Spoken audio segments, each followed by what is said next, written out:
کہ کسی ملک کے ساتھ ہمارے سفارتی تعلقات کس قدر خراب ہو سکتے ہیں ان حرکات سے، لیکن اس نے یہ حرکت بھی کی ہے۔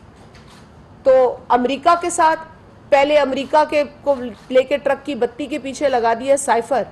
اب بیٹھ کے ان کے جو سپوکس پرسن ہیں جو آج پھر ایک بونگی مار رہے تھے ایس سی او کے حوالے سے، اور وہ کہ جی وہ بلاول صاحب کے لیے کچھ فرما رہے تھے کہ جی وہ گئے ہیں مودی کے سے ملنے کا شوق ہے ان کو۔ بھائی مودی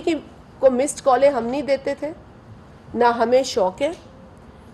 اور آپ ہیں وہ، اور آپ کے جو لیڈر ہیں عمران نیازی صاحب، وہ مودی کو 2019 میں الیکشن کی کامیابی پر مبارکباد آن ریکارڈ دے چکے ہیں، اور الیکشن سے قبل ان کو گڈ لک بھی انہوں نے وش کیا تھا کہ یہ آپ ہی ہیں جو الیکشن جیت کے کشمیر کا مسئلہ حل کریں گے۔ اور ان دونوں نے مل کر جو کشمیر کا کیا ہے اس کی جتنی مذمت کی جائے وہ کم ہے۔ اگست 5 2019 مودی سرکار کا مقبوضہ کشمیر میں کے حوالے سے لیا گیا قدم آج بھی غلط ہے، اور ہم آج بھی اس کی مذمت کرتے ہیں۔ تو لہٰذا یہ جو ان کے سپوکس پرسن جو جن کی آئیڈیالوجی یو ٹرن ہے، کبھی کچھ کہتے ہیں، کبھی امریکہ کو گالی دیتے ہیں، ٹرک کی بتی کے پیچھے لگاتے ہیں، پھر اسی امریکہ کے پیر پڑتے ہیں، پہلے تو کہتے ہیں غلامی نامنظور، پھر غلاموں سے بھی بدتر ایٹیٹیوڈ رکھتے ہیں، ان کے لیٹ جاتے ہیں ان کے دروازوں پہ جا کے کہتے ہیں ہائے پاکستان میں یہ ہو رہا ہے، پاکستان میں ہو رہا ہے۔ بھائی جو پاکستان میں ہو رہا ہے پاکستان میں بیٹھ کر اس کی بات کرو، اور پاکستان کو جتنا تم بدنام کر سکتے تھے تم نے کر لیا۔ پاکستان یہ ڈیزرو نہیں کرتا کہ آپ لوگ کی جو مرضی آیا پاکستان کے لیے کہتے رہے، اور پاکستان کے اندر جو سیاسی قیادت ہے اس کے لیے کہتے رہے۔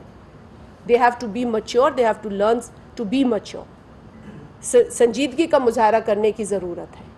تو لہٰذا میں یہ پولیٹیکل ڈائلاگ کے حوالے سے تھا، میں آپ لوگوں سے بھی یہ گزارش کروں گی کہ جس کا جو بس پڑھتا ہے کوشش کرے اپنے طور پر کہ جی اس ملک کے استحکام کے لیے میڈیا کا ایک بہت رول ہے۔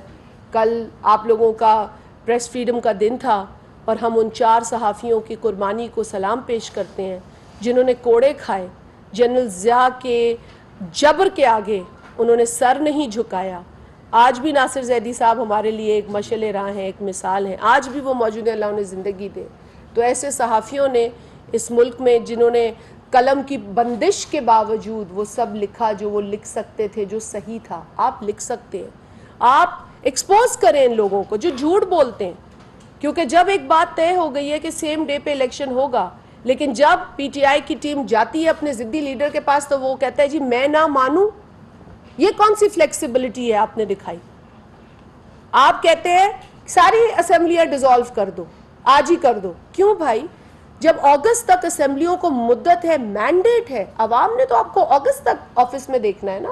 اپنے کنسٹیٹوئنسیز کے نمائندوں کو دیکھنا ہے نا اگست تک۔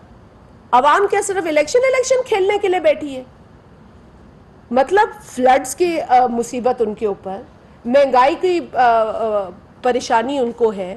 بے روزگاری کی پریشانی عوام کو ہے، اور اب آپ الیکشن کھیلیں تاکہ آپ کو سپٹمبر سے پہلے الیکشن مل جائے اپنی مرضی کے، کیونکہ وہ ایک کرسی ہے جو چلی جائے گی تو پھر شاید آپ کے من پسند نتائج نہیں آئیں گے۔ چھوڑ دیں اداروں کا سہارا لینا الیکشن کے لیے، اگر سہارا لینا ہے تو عوام کا لیجئے، کرنے دیجئے عوام کو یہ فیصلہ، اور ایک ہی دن کرنے دیجئے، اور وہ دن متفق کا دن ہو جس پہ سب کی رائے شامل ہو، اور آئے مل کے پاکستان میں الیکشن کرائیں۔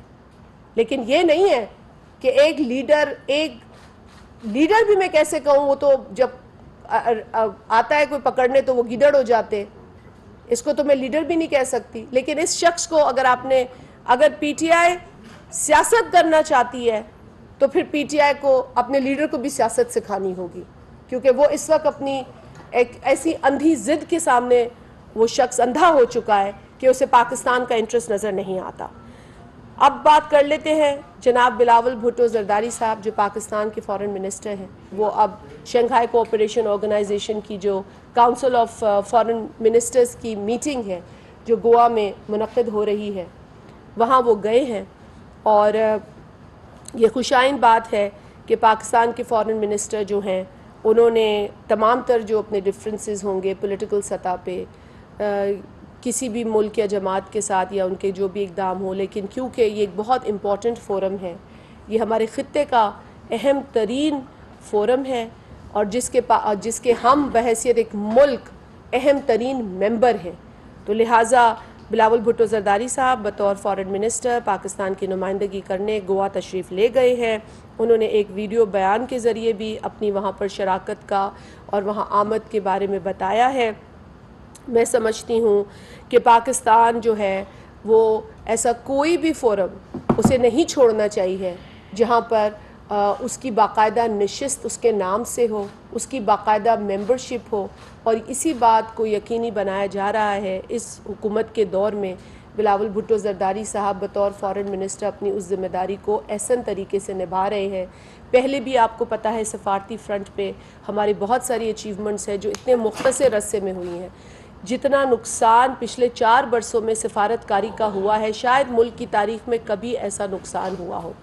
یہ بہت زیادہ نقصان ہے جس کی بھرپائی